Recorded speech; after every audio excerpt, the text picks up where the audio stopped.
شادی کے بعد ہم دونوں پاکستان آ گئے اور یہاں میں نے ایک چھوٹے سے گاؤں میں 1.5 سال تک قیام کیا اور اسلام اور پاکستانی مسلمانوں کی مزید خوبیاں مجھ پر آشکارا ہوئیں۔ یہ میری زندگی کا انوکھا تجربہ تھا۔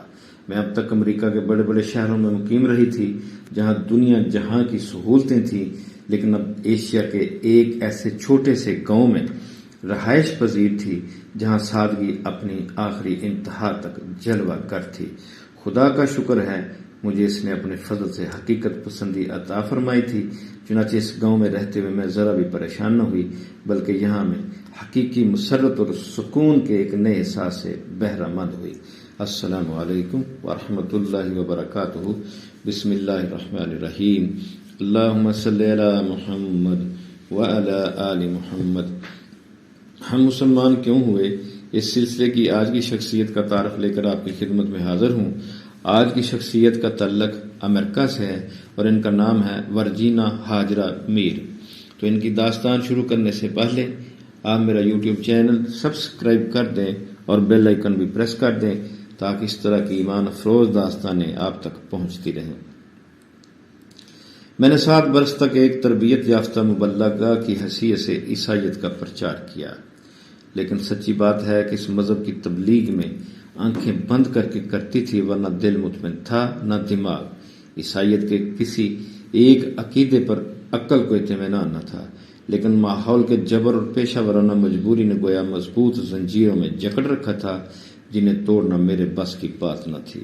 بالآخر میں ضمیر کی حد مجبور ہو گئی اور ایک دن ان ساری پابندیوں کو توڑ کر میں امریکہ سے بھاگ کھڑی ہوئی اور یورپ کی سیاحت پر چل نکلی۔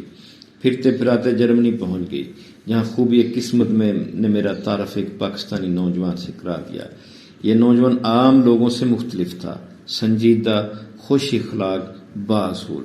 مجھے اس کے مزاج اور اطوار نے بہت متاثر کیا، سب سے بڑھ کر یہ کہ وہ پاکیزہ کردار کا حامل تھا اور عام روایت اور رسم کے مطابق وہ عورت کو کھلونا نہیں سمجھتا تھا، ان کی عزت کرتا تھا۔ اس طرح میں نے اس کی شخصیت کے حوالے سے اس مذہب کے بارے میں جاننے کی کوشش کی اور یہ جان کر مجھے بے حد خوشی ہوئی کہ اس کا مذہب عقل اور فطرت کے عین مطابق ہے۔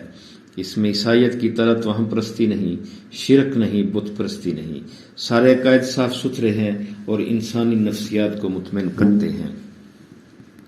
چنانچہ میں کہ ایک عرصے سے بے باطن پریشان تھی، خوش دلی سے مسلمان ہو گئی اور ہم دونوں رشتہ ازدواج میں منسلک ہو گئے۔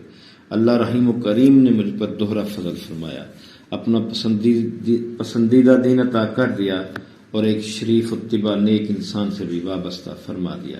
الحمدللہ رب العالمین۔ شادی کے بعد ہم دونوں پاکستان آ گئے اور یہاں میں نے ایک چھوٹے سے گاؤں میں 1.5 سال تک قیام کیا اور اسلام اور پاکستانی مسلمانوں کی مزید خوبیاں مجھ پر آشکارا ہوئیں۔ یہ میری زندگی کا انوکھا تجربہ تھا۔ میں اب تک امریکہ کے بڑے بڑے شہروں میں مقیم رہی تھی جہاں دنیا جہان کی سہولتیں تھیں، لیکن اب ایشیا کے ایک ایسے چھوٹے سے گاؤں میں رہائش پذیر تھی جہاں سادگی اپنی آخری انتہا تک جلوہ گر تھی۔ خدا کا شکر ہے مجھے اس نے اپنے فضل سے حقیقت پسندی عطا فرمائی تھی، چنانچہ اس گاؤں میں رہتے ہوئے میں ذرا بھی پریشان نہ ہوئی، بلکہ یہاں میں حقیقی مسرت اور سکون کے ایک نئے احساس سے بہرہ مند ہوئی۔ کہاں تو امریکہ اور یورپ میں خاندانی زندگی تباہ و برباد ہو چکی ہے اور کہاں پاکستان کی معاشرتی زندگی کے جہاں گھر کے سب افراد باہم و شیر و شکر ہو کر ہنسی خوشی پرسکون زندگی گزارتے ہیں۔ امریکہ میں میاں بیوی کو بھی اکٹھے مل کر کھانا کھانا بہت کم نصیب ہوتا ہے، جبکہ پاکستان کے اس گاؤں میں گھر کے سب افراد ایک ہی جگہ کھانا کھاتے تھے۔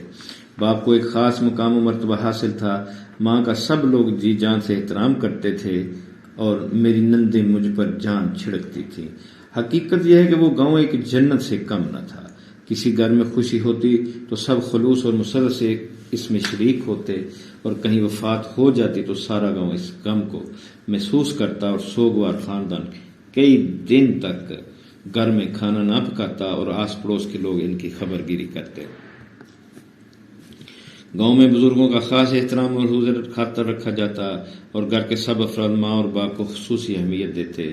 نوجوان خوش اخلاق تھے اور بچیاں شرم و حیا کی پیکر تھیں۔ یہ سب کچھ امریکہ اور یورپ کی تمدنی زندگی سے بالکل برعکس تھا، جہاں بیٹی 17 سال کی ہوتی تو اسے گھر سے باہر نکلنے، خود کمانے اور اپنی زندگی کا راستہ خود متعین کرنے پر مجبور کیا جاتا ہے۔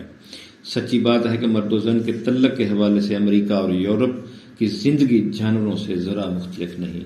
وہاں بے شمار خاندان ہیں جہاں والدین کے 10 12 بیٹے ہیں، لیکن بڑھاپے اور بیماری میں کوئی پرسان حال نہیں ہوتا۔ جانوروں کی طرح ماں باپ کو بھول بھال کر بے نیاز ہو جاتے ہیں۔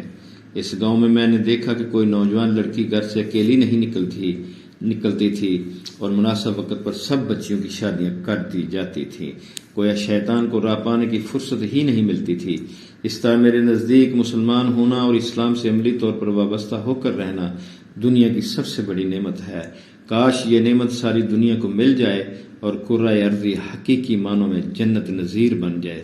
مجھے یقین ہے کہ اللہ نے دنیا میں اپنی حقیقی حاکمیت کو قائم کرنے اور بنی نوع انسان کی دائمی فلاح کے لیے اسلام کو منتخب کر لیا ہے، اور وہ وقت آ کر رہے گا جب اسلام ساری دنیا کا مذہب ہوگا اور ظلم اور جہالت کے اندھیرے کافور ہو جائیں گے۔ آخر میں یہ بھی بتا دوں کہ میری 2 بچیاں ہیں جن کی پرورش میں خالص اسلامی طریقے سے کر رہی ہوں، اور مجھے امید ہے کہ اللہ کے فضل سے وہ پاکیزہ ماحول میں پروان چڑھ کر اللہ کے دین کے فروغ اور عزت کا باعث بنیں گی۔ الحمدللہ آج کی شخصیت کا تعارف ختم ہوا۔ انشاءاللہ پھر کسی دوسری شخصیت کا تعارف لے کر آپ کی خدمت میں حاضر ہوں گا۔ تب تک کے لیے اجازت۔ اللہ حافظ۔ اللہ آپ کا حامی و ناصر ہو۔